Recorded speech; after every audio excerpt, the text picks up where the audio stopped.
Alaikum. In the name of Allah, the Beneficent, the Merciful, I bear witness there is no God but He, Muhammad is His servant. Well, we have such a huge, I could easily comment about that, but I'm not going to. Look, I have a few things to say real quick. One announcement, I guess, is going to have to be repeated because I'm thinking that either a lot of people, we have a tremendous audience in about 15 minutes, or we just have to repeat it because this will be the meeting. In any case, I think that because we don't have the minister's article, we have BET, but we don't have the article on family that he's been presenting. I'm going to leave it to you all to see whether you want, after I make my announcement, to engage in a discussion, or we just go over a couple of things I have in mind, just call it a night, take up a few dollars and go home. Now, one thing that I will just put on the record, we'll make it this tape.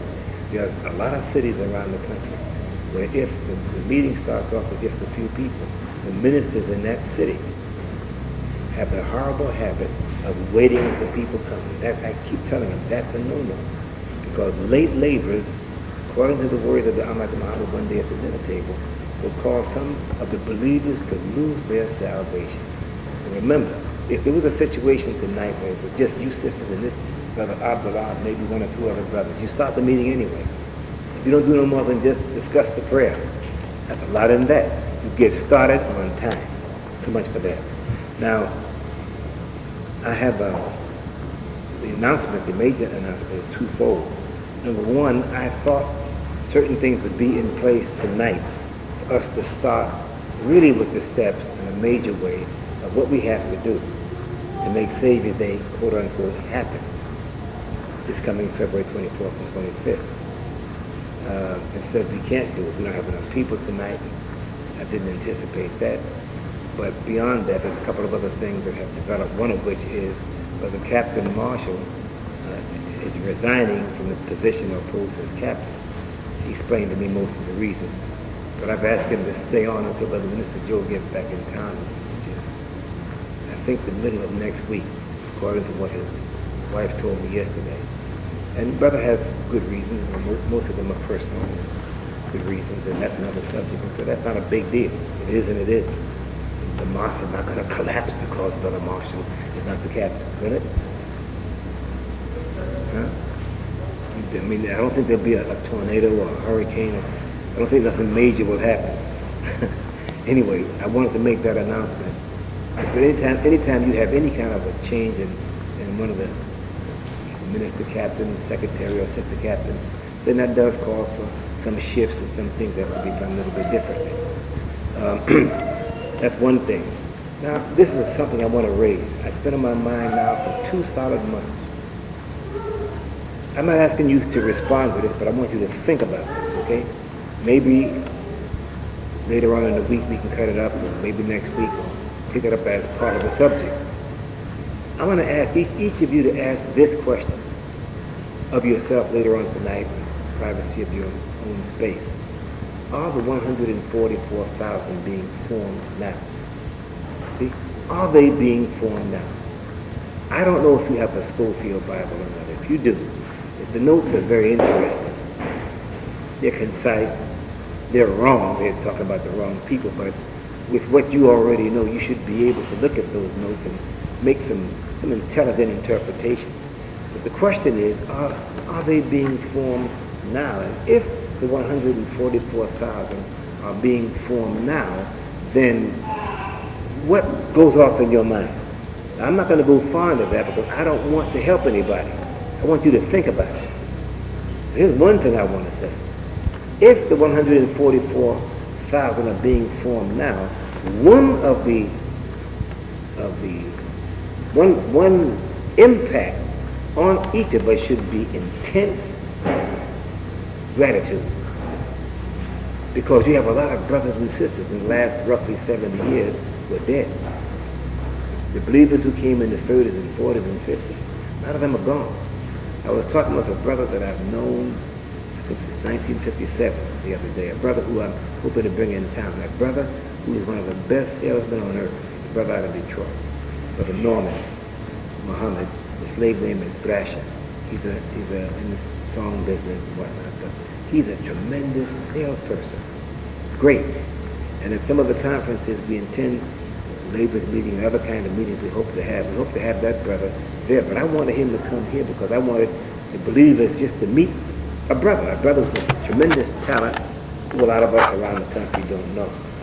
And at the Million Family March,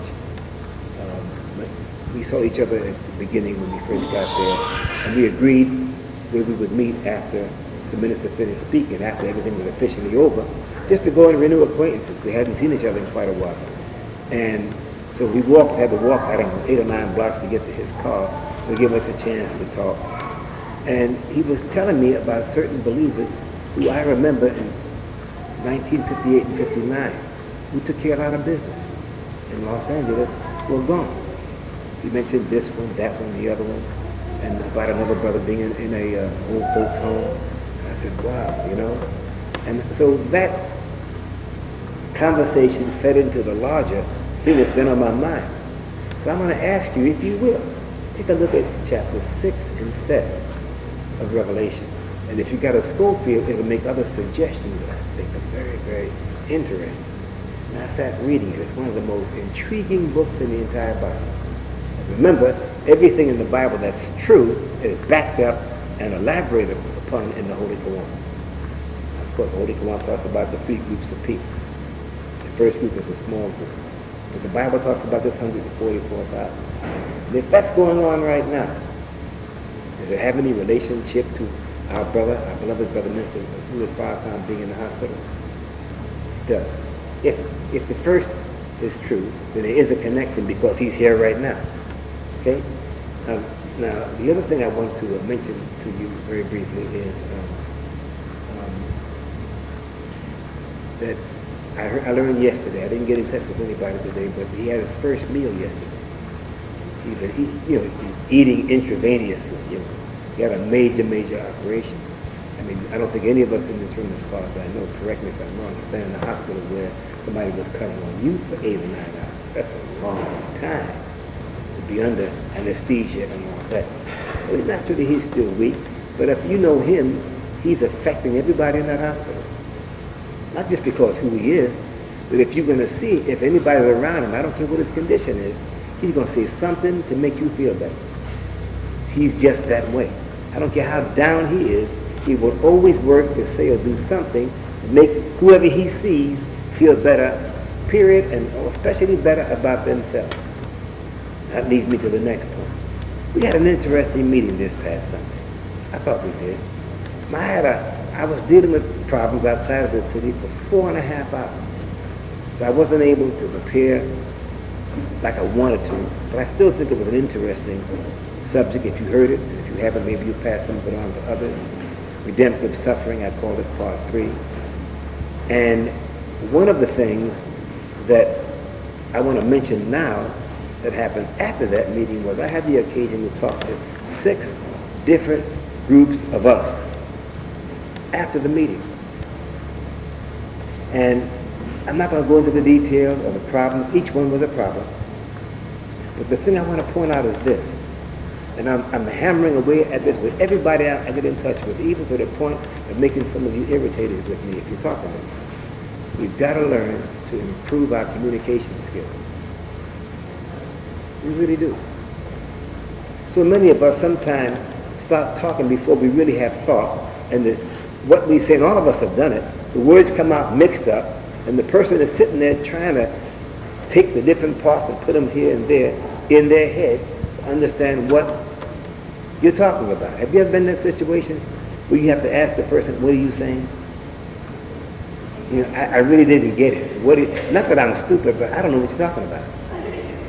Not because your words are so big, but you're putting it in an order that doesn't make any sense. Have you ever had that happen to you? Have you ever gone to a movie at all where the words were not instantaneously understandable? Huh? What happens? Throws you off. You have to regroup fast. But for the most part, movies, they use language and the scenery and whatnot to communicate right now. Right? Okay. Now, as I was listening to each set of brothers and sisters with these 6 different situations, And each of them, and I don't think nobody would get angry at me saying it unless they do this tough. In each situation, there wasn't sufficient empathy. There wasn't enough of an effort on the part of this one or that one to put themselves in the shoes of the other one. There was a couple of instances of being so brusque and abrupt that time wasn't taken to say this or to say that. Ain't none of us so perfect where we don't need to get jacked up about that. All of us do it. But each situation was like that. I said, look at this. Fortunately, my pressure wasn't too high, so I wasn't going off on nobody. So when you have high blood pressure, it makes you go off. You exaggerate stuff. Have you ever had high blood pressure? I hope you never had it. Pardon me? You don't have it, but we dealt with a lot of people who have had it. And I'm one of them. And I'm trying to get it under control, but I will not use the white man's medicines. I told the minister, I'll die first. I'll either conquer it or I'll just drop dead. So if I drop dead from that, you say, well, he tried. Put on my tombstone, he tried. I'm not going to take that crap that they're giving out, and all the weird side effects. I know you exercise and do this and do that, and if I do it right, I'll drop it. Sometimes I do get it down fairly well, but I know when you have high blood pressure, it makes you exaggerate, or you just see things wrong. It alters your emotional reaction to things. But that aside, I don't think anybody that I was talking to had that. So I've asked all of us in this group to write out your definition of love. I didn't see your definition of love of God, love of man. Just whatever your definition of, turn it in. I'm asking you to sign your name to it, and then I want you to think about why you get nervous if somebody says sign your name to it. I did this in the Bay Area. I asked 3 ministers, Richmond, San Francisco, Oakland, to ask the believers to do that. And they did. A whole bunch of them. A lot of people refused to do it. But there was a lot of people there compared to what actually had. Most of them signed their names, some of them did not. And it's the tape came out good if you choose to get it. Very interesting. I read every one of them without mentioning the name, and I raised the question, are you nervous about the fact that I asked you to put some names in it? Some of them said, yeah. I took them all and I gave it to the minister. I wouldn't keep them. I gave them to Brother Minister Christopher. He's supposed to be trustworthy to handle it intelligently. But it was very, very fascinating, the different kind of definitions we gave. And I'm sure everyone there benefited from the definitions others gave. So everybody in the room got the benefit of hearing what everybody else had to say without anybody being on the spot. But my asking you to put your name there was for no reason. I'm telling you all, letting the cat out the bag, so to speak. It was only to ask each person to check into why did you feel nervous about putting your name on your definition of such a fundamental force or emotion. And even that helps to force you to think, what is it? And some people put God as love. That's like saying blah, blah, blah, blah. Said nothing. So I want you to do that. Some of you have turned it in. I'm asking you to write it out. I'm not saying nobody's going to force you not to get thrown out the nation if you don't put your name there, please.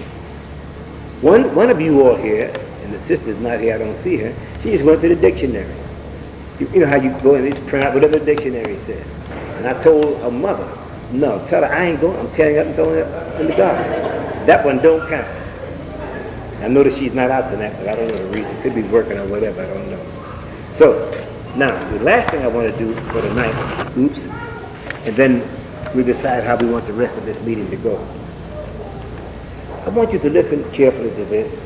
I've shared this with about 15 people, mostly out of the city, to ask them to give me their feedback and also to ask them to let me know that I make any typos, because I don't know, whatever reason, I can't read well in a monitor. I just never get an article 100% straight. I don't see things correctly in a monitor, whatever the reason.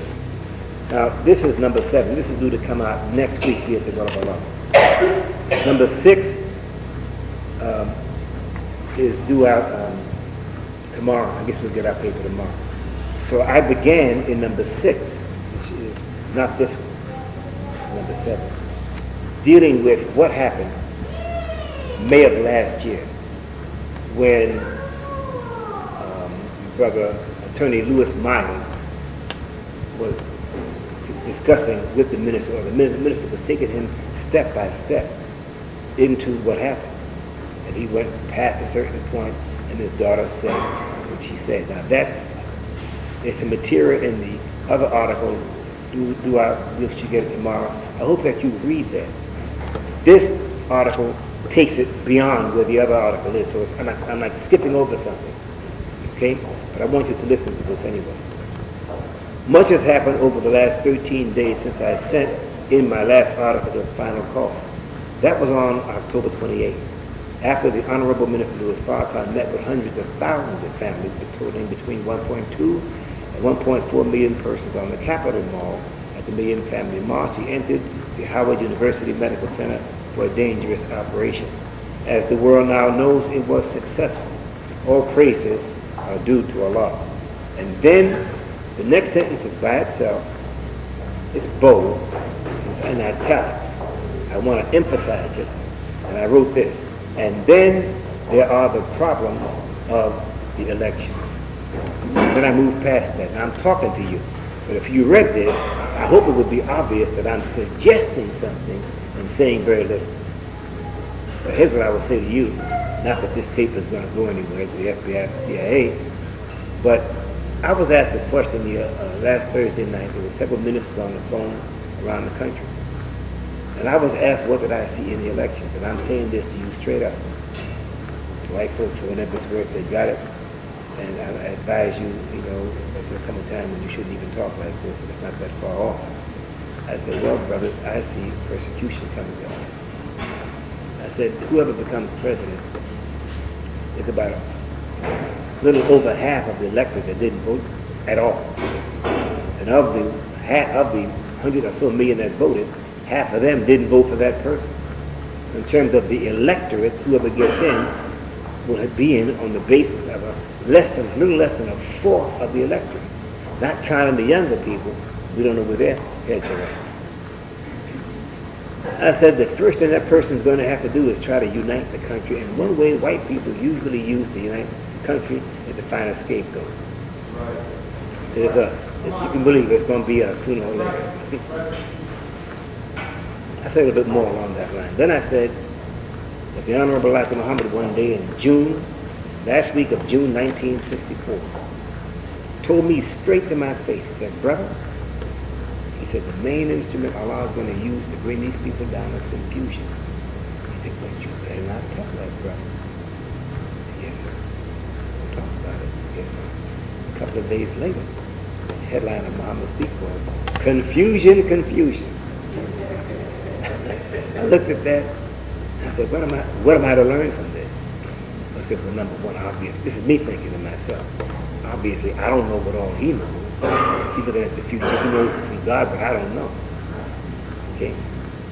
Well, some years passed, and maybe about 10 years ago, about 1990, I was thinking on this. I said, a lot of these people, the war, what do you call this war?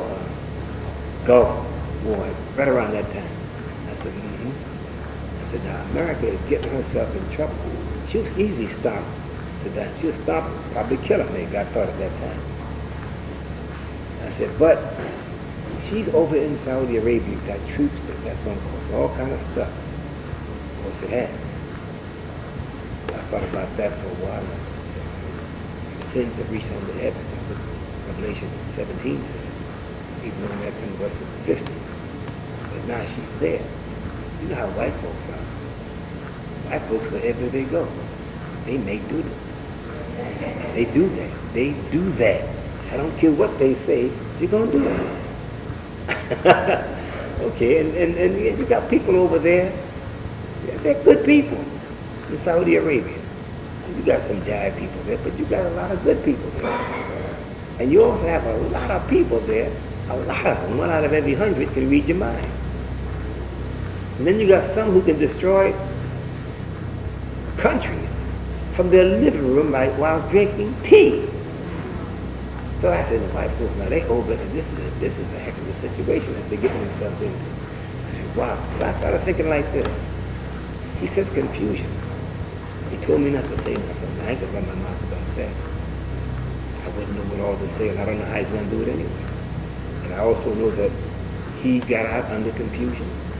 And the believers will be saved under a cloud of confusion, or the confusion in darkness. Confusion in the mind of darkness, right? Confusion is sometimes you try to put two thoughts that you're giving equal weight to together. And see smoke coming up off the head. Nothing's working right, okay? I thought about all of that. I said to myself, this is going to be interesting. Confusion. I said, a lot of the white people who were big shots back then are dead. A lot of their children were too young to read or pay attention. But in the 60s, a lot of powerful whites now on marijuana back then. I'm generalizing in my own mind. I said, he dropped a lot of things way back then that he never repeated again later on, as far as I know. And I know what he said in the paper because I kept up on it very carefully. I said, remember, there's the strategy. The Honorable Elijah Muhammad's super strategy. Remember now, there's a man who, Life magazine asked him this question. I know it was 1962 because I was in the penitentiary when I read it.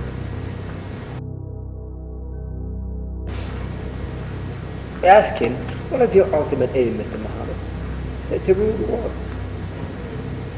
And now you see Minister Farrakhan on the scene, making it very clear, with a big, beautiful smile a minister has, I'm going to take the country.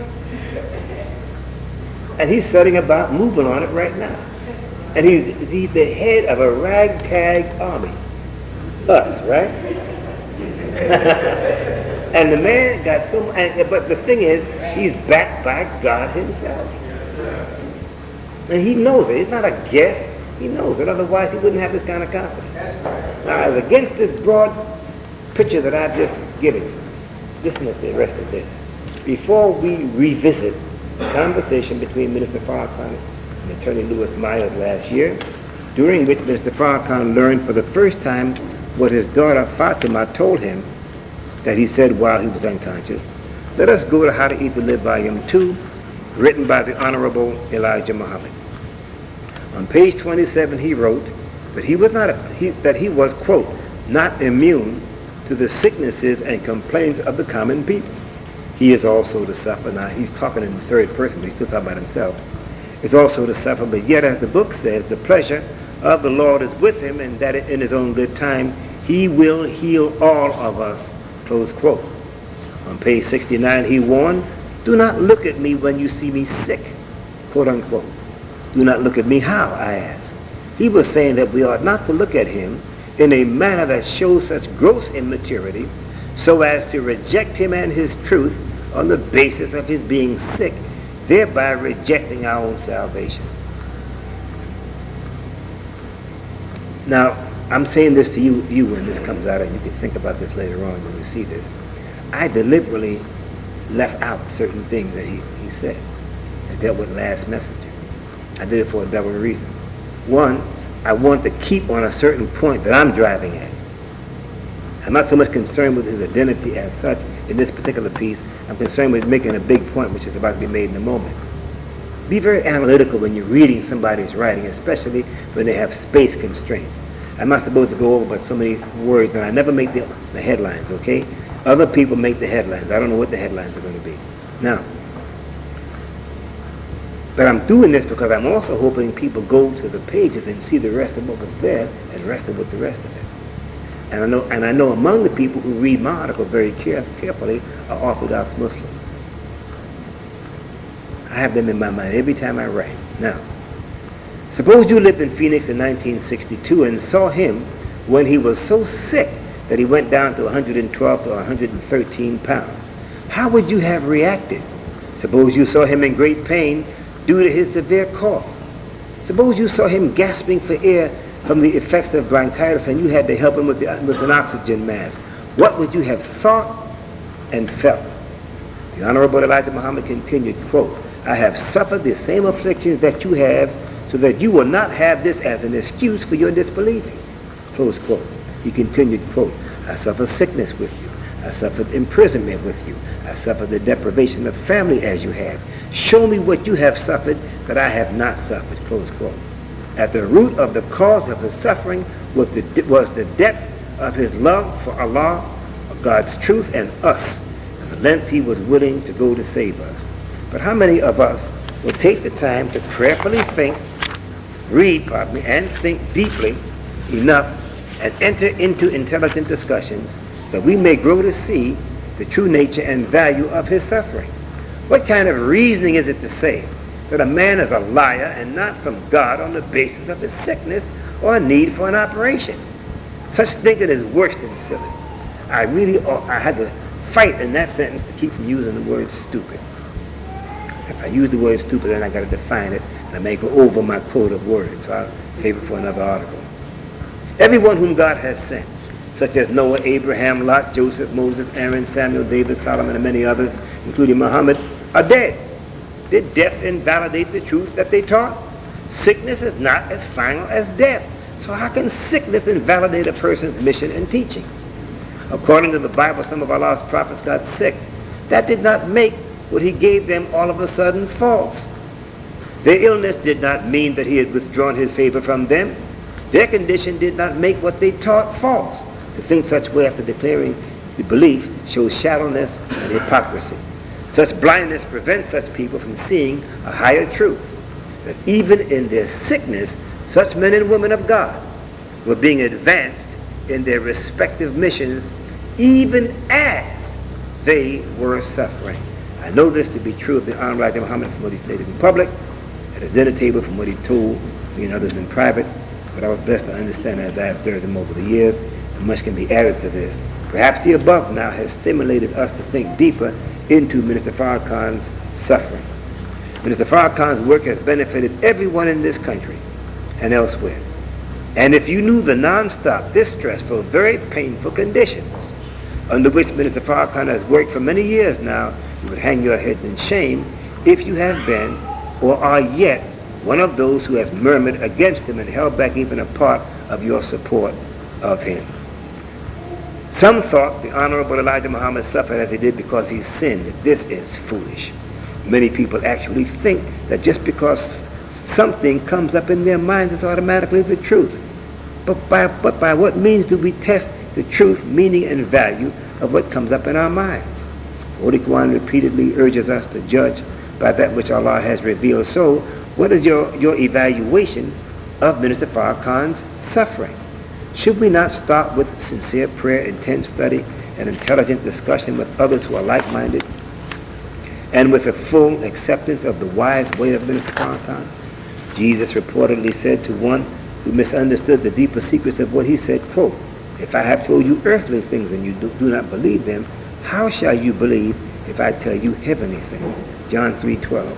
Now at this point, I'm saying to you that, which I couldn't say to the reader, this is to say to the Orthodox if they read it and say, look at that Cushman. You go back to the other name, or X, or that nigger. He left out the part about last messenger. He don't want to deal with that. That's in the rest of the article. Not knowing my motive, but a lot of us judge without even waiting to find out the reason. But the reason I did this, I did that for them. But I also am doing it to make my other point. I'm just trying to show you, be more analytical than you have been, okay? To whatever extent you need to be. Maybe some of you already, especially you who are educated or have been, you are compelled to be analytical when you're reading. You have paragraph training where you had that kind of training, didn't you? Reading comprehension.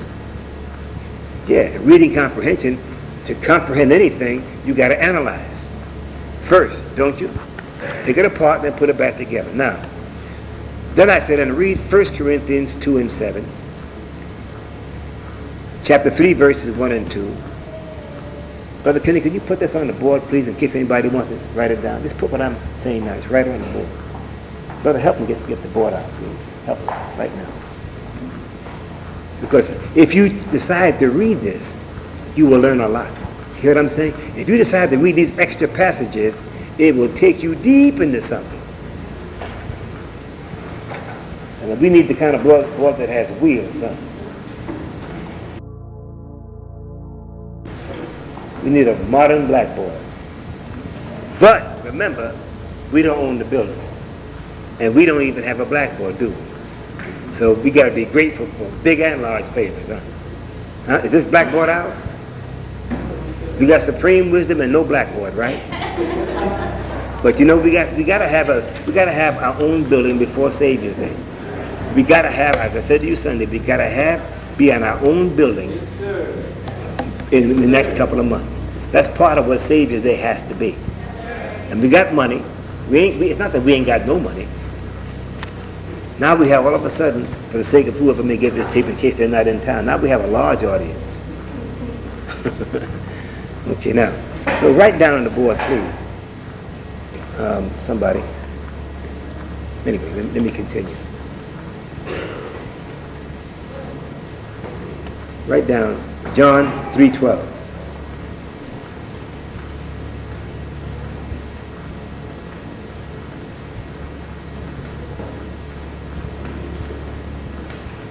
Then write down 1 Corinthians, 1 Corinthians, 2 and 7.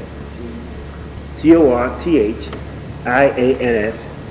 1 Corinthians, chapter 2, verse 7. Now just put down 2:7, the way you did already, okay? 2 and 7.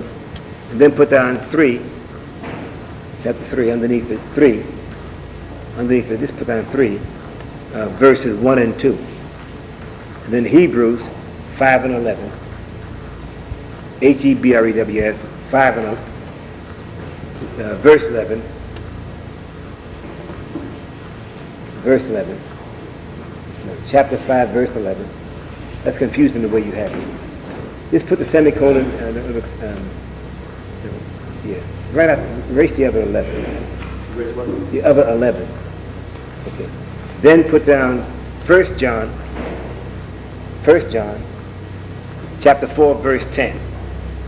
Consider writing this down and studying it yourself. Now, one of the ways the Honorable Elijah Muhammad expressed this same point was this: if you can't accept less, how can you accept more? Big, huh? I interviewed Attorney Louis Myers and have statements from Minister Ava and Minister Arif Muhammad, who are also attorneys. They responded to my questions on Minister Farrakhan's deathbed statement/dying declaration. I also have a part of a powerful statement from Minister Alaikuum Muhammad with the rest to come. His presence there in the hospital room on that crucial day was significant. Let me share this piece with you that I'm not writing. He was not the main doctor in that room. Technically, the nurses or the others could have said, you don't have no right to give us no order, because the main Dr. So-and-so is on his way. But he saw the physical signs in the minister's face that he was literally dying. And he knew from all of his training and experience that he had 2 to 3 minutes to make a move. There was a controversy going on over the purity of the blood that finally had gotten there. He needed a blood transfusion. And there was a lot of things going. I mean, this is serious, man. This ain't no average brother. Very important man. They don't know the quality of the blood. But at that moment, the doc made a decision and took over. He said, fortunately, the nurses went along with it. And I can't pronounce Trendelenburg, I think it's called. It's a procedure where you turn the minister upside down. But I know it's more than just that. It's got to be actually more, because I'm going to ask him to explain it to me. Show me what it looked like. Do me. I want to see it. I want to feel, what do you do in that procedure? Whatever it is, they went along with the program. The blood went to him, his head, and then the signs of life came back.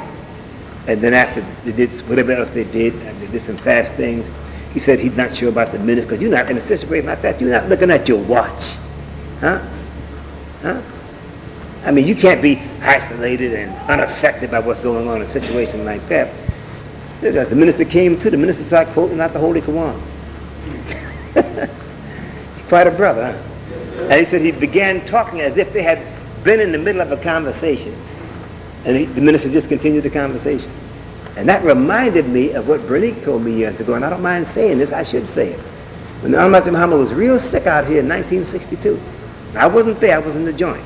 But she told some of us that he would be dictating an article, go off, wake right back up after a few moments or several moments, continue right as if he had never lost consciousness. He's not that's your average black man. Now, hopefully this information, and I asked the doc, I said, Doc, was the minister articulate? He said, brother, just the way he normally talks. He was just gone, dying, talking, and saying great stuff.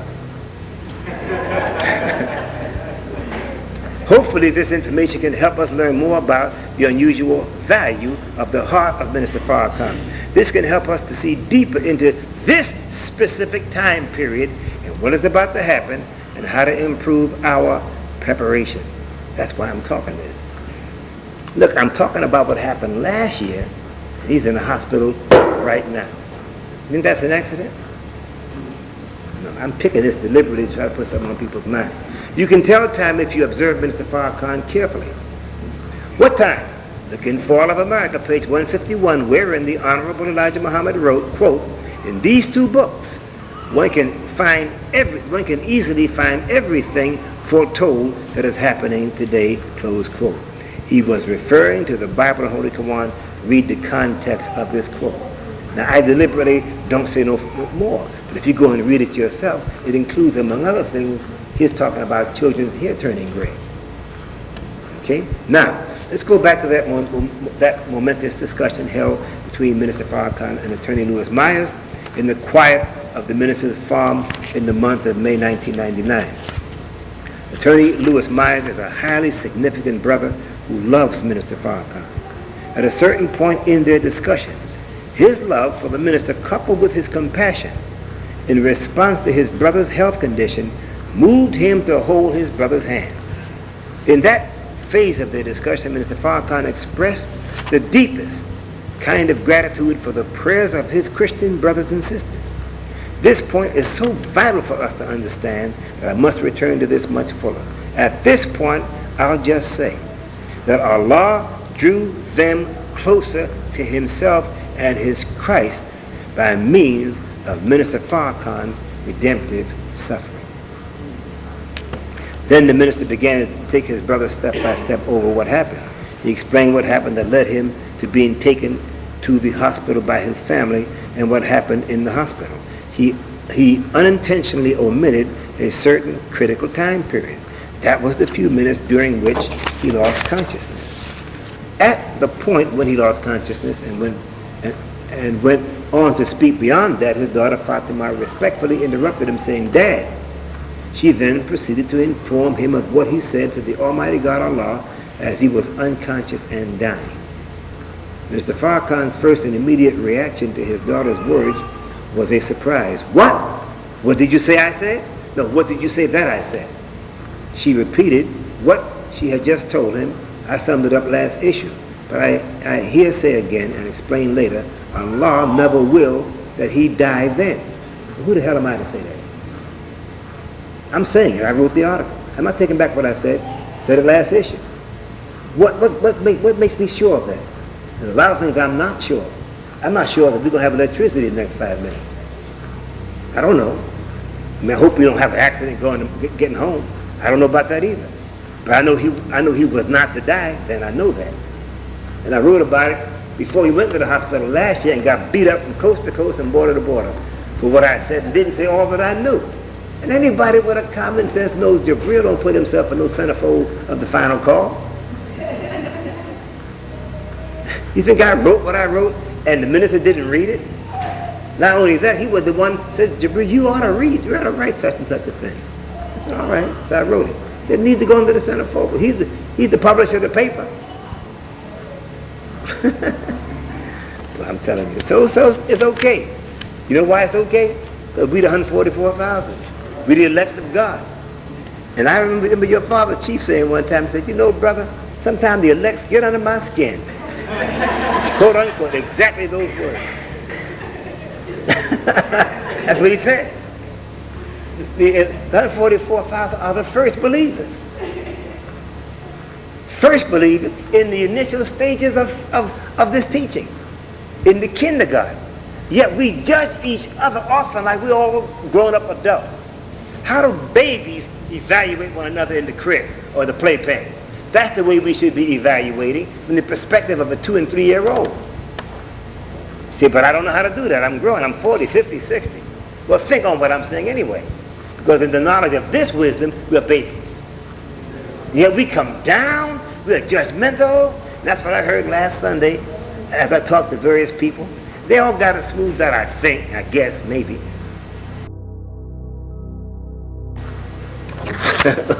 But I'm just making a point, and the point's important. If in fact that group is being formed now, it's not a 5-minute process, is it? Is it? It happens over time. And look how wise you are now, huh? Compared to what you was when you was a nigger in the street, or what you knew 5, 10, 15 years ago. Look how much smarter you are now. Aren't you proud of yourself? I mean, stop and think now. In many respects, we're very ignorant. In another respect, we're very smart. You know more than all the theologians on earth. And right in your student enrollment, you got more wisdom there. You can go, there's a big white man right now who gets all kind of medals and dinners and whatnot, and big money for speaking. Hans Kung, I can't quite pronounce his last name, it's German. He had a book in the library, 1,000 pages about God. I can't understand no paragraphs, none of them. I tried to read that, I can't read it. And he's guessing and lying and whatnot, all the way through his book. And there are people who are big shots, who are just professional liars. They're really talking stuff that they don't understand.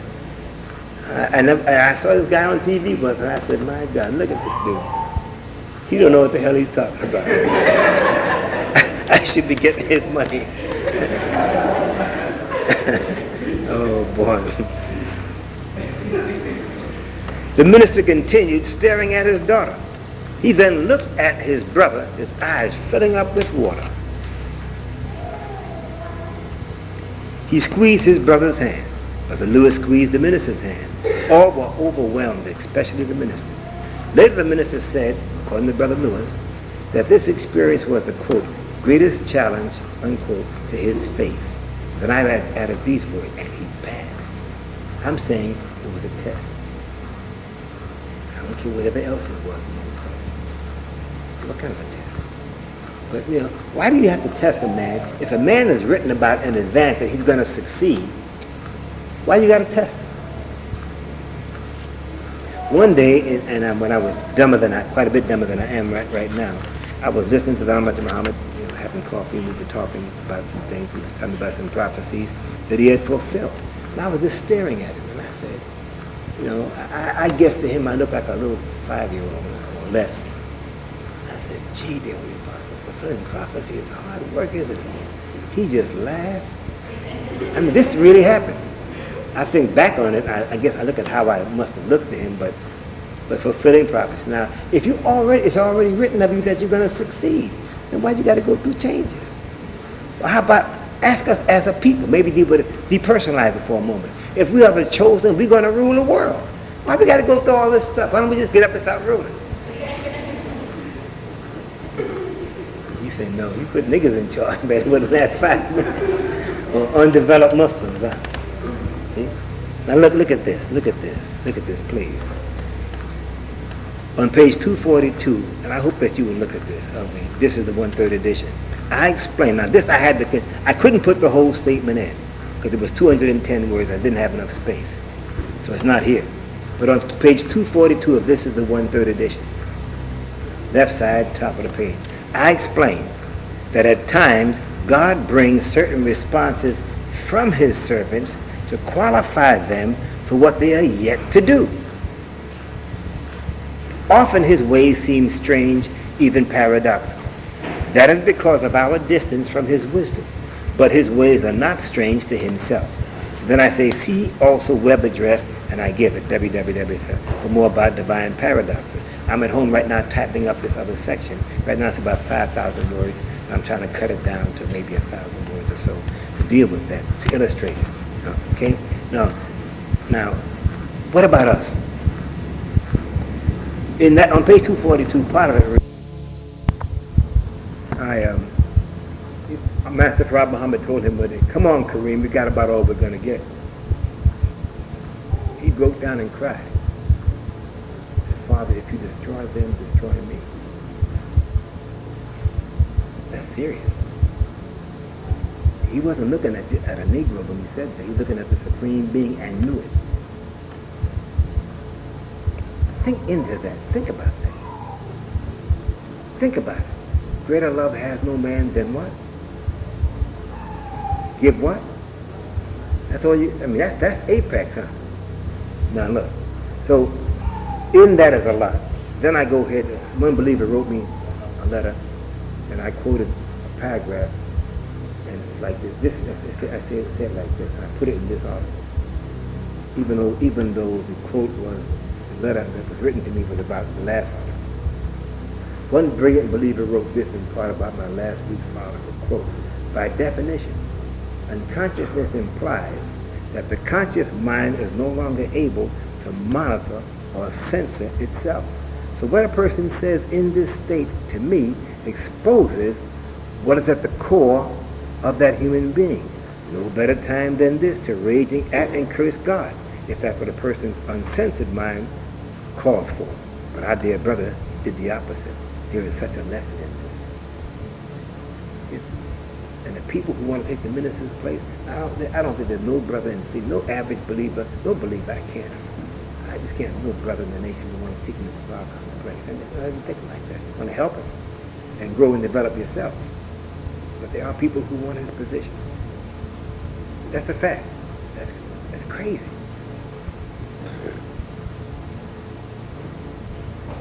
And if they could, then they would have to go through the suffering he went through, and I don't think they could make it. Okay. Minister Farrakhan offered Allah perfect praise. He expressed perfect submission to his will. His praise and submission came from the very core of his being. And as he came moments to death, he became closer than ever to his Creator, and he thus became a more useful servant to his Lord and to humanity. We saw this in the Million Family March, all coming, Allah willing. I think that's an interesting thing we're dealing with here, isn't it? Very interesting. So it's food for thought. You can think about it as you will. And now I'll let you take a vote. You want to go home now? Yes, you do. Don't lie. Yes, you do. Well, we heard enough. Oh, Jabril, you gave us enough to think about. We are now... Brother Captain, would you do me a favor and ask the Secretary if she has any announcements? I'll take them. Because I don't know, ordinarily we would have been dealing with very important subjects, family. And I think that until Brother Minister Farrakhan gets back on his feet and begins writing again in the paper, I really think we should go back and get his old article. Not old, they ain't that old. From a few weeks ago, a few months ago, on family. Stop dealing with it.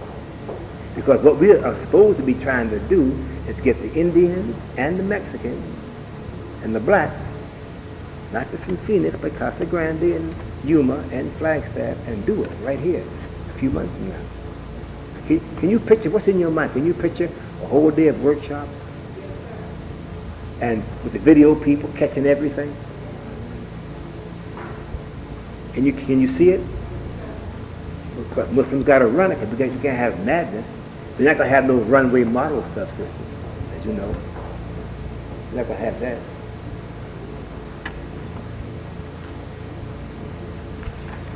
Yeah, I will. You have the other stuff. Nothing else? Cupcakes on sale for $1. Who's getting the profit from the cupcakes? I don't believe in the mystery, God. Who's getting the money? Okay, cupcakes on sale. You can buy your cupcakes, take them home, put them in the icebox, and save them until the appropriate time tomorrow. Yeah, right. Yeah, okay. Oh, boy. The chances of that is slim to none. And in the case of the brothers, the cupcake can be eaten before they get to their house. Aren't they, brothers? Don't lie. You're going to eat yours as soon as you get in the car. This is a very important letter from Minister Ishmael. I'll read it in a moment. But I want to put that on your mind, my dear brothers and sisters. Next, I want you to think. We can't do it tonight properly, but I want you to come Friday night. You got to do what our study guys Friday night, but we're going to take a few minutes to begin the process of doing what you got to do. Now, all you need to do is not a hard thing. Picture in your mind what's going to be. What's going to be that Saturday? What's going to be that Sunday? Sunday, the main part will be a speech given by Minister Farrakhan, either from here or from Chicago. And then, as he said, if he can't do it, he already has designated somebody else to do it. I don't know what else we're supposed to do that Sunday, but we know that Saturday has to be a day and part of the night of education. Shouldn't it be? But what else should it be? Huh? The word mobilize. How many of you, if called upon, we're not going to do it now, can define mobilize? The Me and Family March is done. Big Brother said the day after is the day of mobilization, right? I want you to think, so come ready Friday with your part. And I want you to write out what part you want to do. And we'll just integrate it. My attitude is simply this. If you can do it, do it. Quite directly, and a few of you can be a witness to where I ran the march years ago, we always tried to find who was best qualified in whatever area. And the fact is, a group of intelligent brothers and sisters, wherever was the thing we were to do, I'm giving you an oversimplified example. There was a brother named Brother Leroy, one of the most reliable brothers you will ever want to meet in your life. Brother Leroy just never missed a meeting, never was late. Can you imagine that? He handled all, when it came to the sound and stuff like that, taping, he never missed. No time, ever. In that category, he was not a Negro. It's a fact. Any one of us, he was so reliable, we didn't have nobody as a designated backup. And it started 1979, January. Onward until whatever time, I don't know, past 87. He just took care of it. Period. Never late. And had a beautiful attitude, and was very businesslike. And was so businesslike, nobody ever challenged Leroy for his spot. Never. It was no thought. The man was so on it. Everybody else was so far in the second place. It was not even a conversation. So now, what can you do? We have to make this has to happen right. And one thing we're not going to allow, and God willing, if my main part will be to try to knock out all the nigger stuff that I see. That's my main function. Because we always have doo-doo. Every time we do something, we have doo-doo, mix-ups, confusion. We're not going to have that this time. Because this is our best chance we have to get our act together here, like we haven't had it together in many years. And we got to come off professional. It must be professional. So I don't care what part you want. It makes no difference to me. I'm not prejudiced. But whatever we do, it's got to be right. It's got to be right, and it's also got to look right. And when people leave, they should leave with the utmost respect for the followers of Minister Farrakhan. Okay? So let's get a picture as to what must that day look like. And you think about your part first. And how you see the overall, because whatever part you want to do, it has to fit in a context of what everybody else is going to be doing, right? Okay, so much for that. Now this letter is written by Minister Ishmael. It's directed to the ministers. And to my best knowledge, I think it grows out of the conference call we had a couple of last Thursday.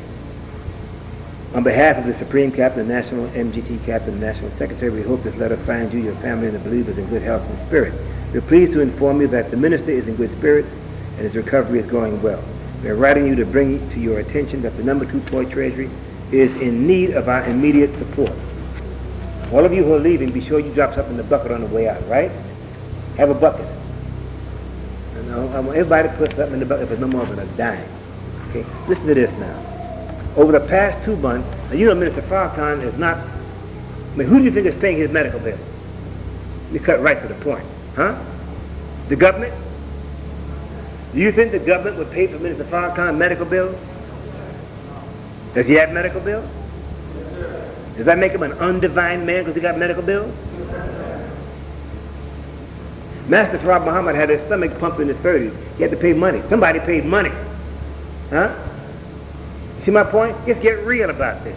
He allowed a Negro to poison him, went to the hospital, checked himself in, had his stomach pumped, came back, and told the Almighty Muhammad, who told the rest of us, that if that had been one of you all, you wouldn't have survived. Why did he even go through that? He was teaching his servant lessons. That's real, huh? Now look, if God's going to make you gods and goddesses, are you going to be any less human? You're going to be human then. Just have a whole lot of juice, right? Okay. Now, we do not believe that the decrease is in any way reflective of our love and unvarying support for the leader, but is simply a matter of refocusing our attention to the priorities of our nation. Our number one priority is the preservation of the leader to ensure that he is well taken care of. We should never neglect our charitable responsibilities. We're disappointed to discover that some ministers did not send any donation to the number 24 in the month of August and September, and I hope, damn it, they're busted. If you don't send nothing in, your behind should be busted instantly. I'm on the record, and I don't give a damn who don't like that. If you over a mosque, and your mosque sent nothing to the number 24, instant bust. Your thinking is, you ain't got no damn priority. That's how I thought about that then and now. Imagine that. Who you represent? You what do you think? All praise is due to me or something like that? I mean, it's crazy. You know what I mean? Come on. We cannot rationalize how any minister could allow this to happen. You know why I'm telling you all this straight up? I ain't trying to hide it. Our stuff is off. This is the chosen now, the elect. You know what makes you the elect? You believe and you in. You got your name on the Lamb's Book of Life. You in, you made it. Then we jump out. You've been elected, then you say, well, I'm going to unelect myself now. Allah chose me, I chose Allah. Not Allah, I'm going to unchose you and unchoose me. I'm going against the prophecy. I'm going to make the white man God. Isn't that what it comes down to? No. You would think that if no one contributed a dime from the mosque or the leadership, at least be the minister of the mosque, would be found in living up to the second pillar of our faith, being supportive of the leader. These are very small cities. And when you have a real tiny, teeny, there's some brothers, over 3 and 4 people, they got the nerve to have like 4 laborers and 2 people making up the body. I mean, I wouldn't call myself nothing. Follow me? If I was over a group that had less than 40 people, I wouldn't call myself nothing. I just a brother, whatever my name is. And that's the way I was starting in 1979 when I started with this group. I was this brother, whatever I was at that time, Bernard, and Jabril later on. You ain't just got to have a title. You just got to have a title? No, sir. Please. You just got to have one? You're going to die if you don't have a title? You don't shrink. You know, nothing happens. Please. And when Minister Farrakhan took titles from these Negroes in 1983, some of them said he was changing the teachings. I'm not joking. I'm telling you the truth. I don't want to name no name, but I was there that day. And it was a big event. The minister had to literally go and work up to it. I wish you could hear the tape. And then I came up that afternoon and I backed him up. Trying to reason with. I mean, people actually tripped behind, and he pulled these niggas out the street. Give them a post and give them a title, and then they trip because they're losing their little title. When they ain't doing nothing to fit the title. Oh, we something else. That's why the Bible says a journey that could have taken 11 days took them Negroes back then 4,000 years ago, 40 years. Well, they didn't really have Negroes, but those were signs of Negroes to come. Boy, oh boy.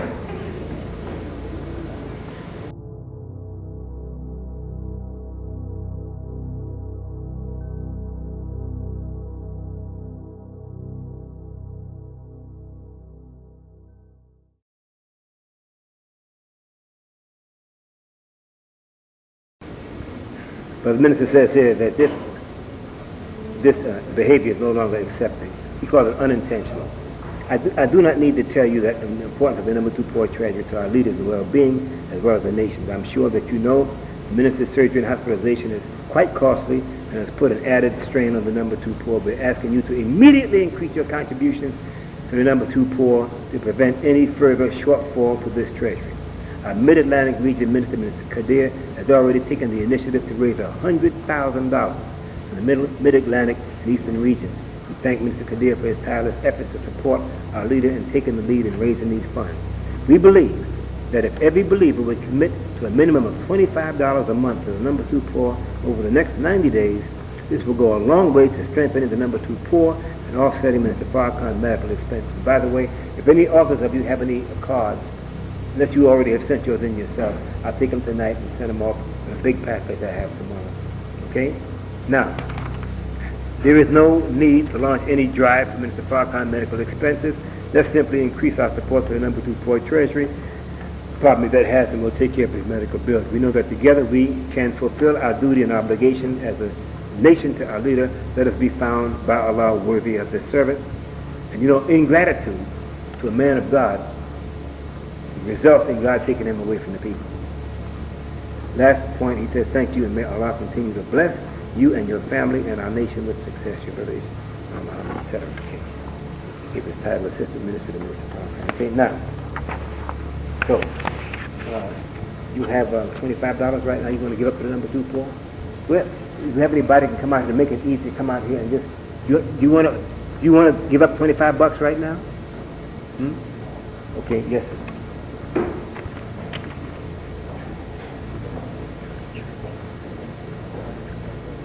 Say it. Then you say it. Take it too long to say it. Look, in the meantime, hold it. Do this, please. Look.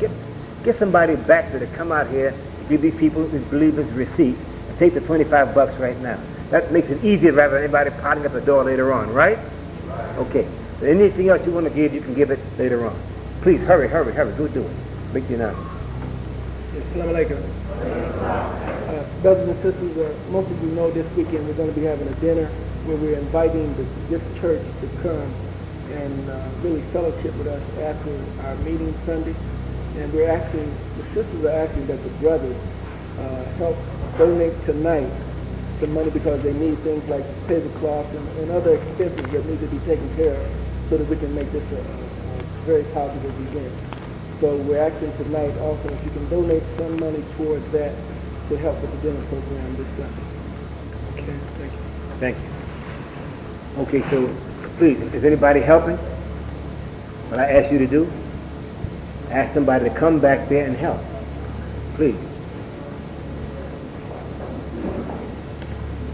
You know that kind of response, we're going to have to learn to be more responsive quickly. Brother Captain, I'm asking get somebody, if you got to find brothers, to do like I asked you to do. Just do it. Or draft somebody. If there's nobody back there, then draft somebody right from over here to do it. Okay? Now, my dear brother, who all had $25 you want to give up right now? Raise your hands, please. I'll tell you what, I'll put your name on the machine. Call your name out and make it real simple. Call your name. One at a time. Linda who? Maybe 2 Lindas in here. Next.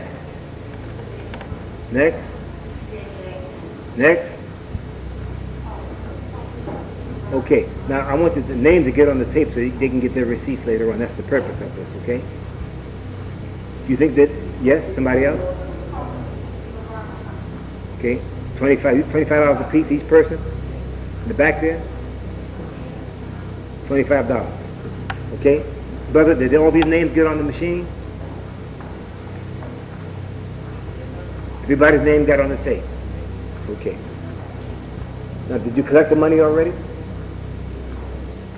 And then whatever else you want to donate, brothers and sisters, on your way out, put it on the number 2 poor and also some money for the expenses to take care of the dinner Sunday. Okay? Anybody has any grand announcement you care to make, any revelation, any vision? No dreams. You don't need no dreams. Dreams may not be true. Okay, I thank you very much. Are you ready for us to close out in prayer?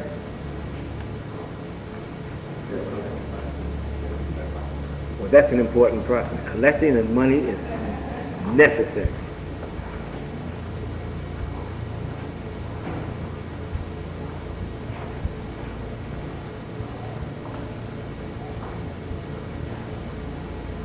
Yes, sir. Brother, do you have that information I need to college, that attendance business?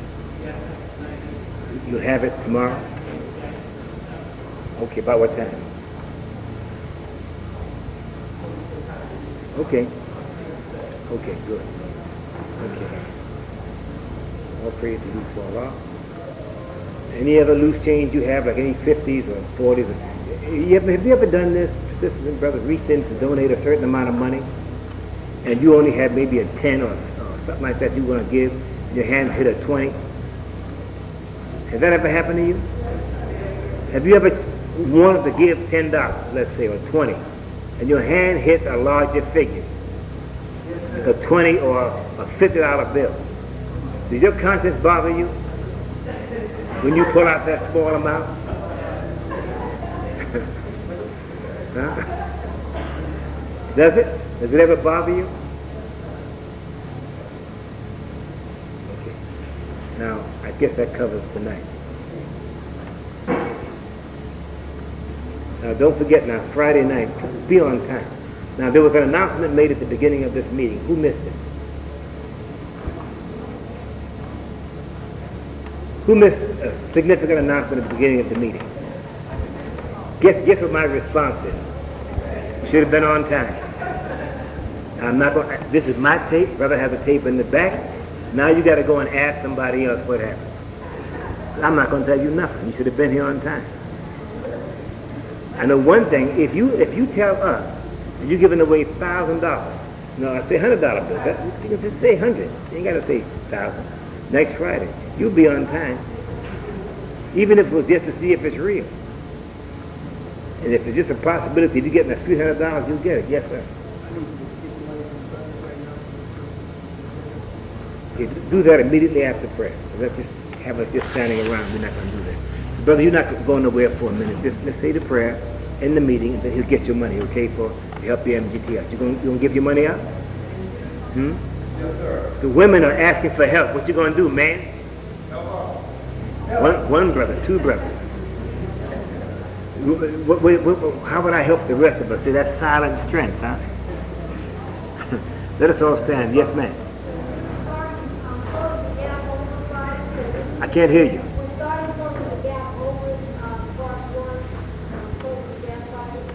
That's very important. Closing the Gap, Part 1, Friday night. Be on time. The meeting begins 7:30, so what time should you be here? All right, I heard that one. Praise be to God. Let us follow me in silence in prayer. And brothers, stay behind for a few minutes that it takes, Brother Captain, to get that money from you to help the MGT so that we don't all wind up looking stupid before these people. And this tribute is for what? We are paying tribute. I mean, what is it?